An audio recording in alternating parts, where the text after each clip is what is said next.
एक और बड़ी खबर आ रही है। आपको बता दें कि राजस्थान के बीकानेर में जलजले के झटके महसूस किए गए हैं। रिक्टर स्केल पर बात करें तो इसकी शिद्दत 4.2 रिकॉर्ड की गई है।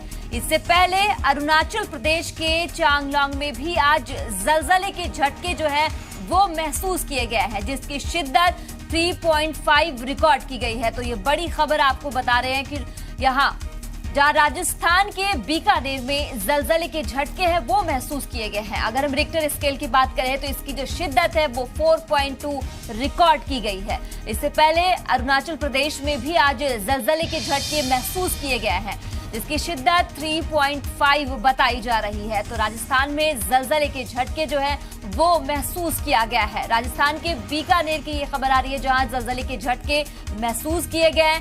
रिक्टर स्केल पर इसकी शिद्दत जो बताई जा रही है वो 4.2 रिकॉर्ड की गई है। इसके अलावा यहाँ अरुणाचल प्रदेश में भी आज जलजले के झटके जो है वो महसूस किया गया है। यहाँ पर भी शिद्दत 3.5 रिकॉर्ड की गई।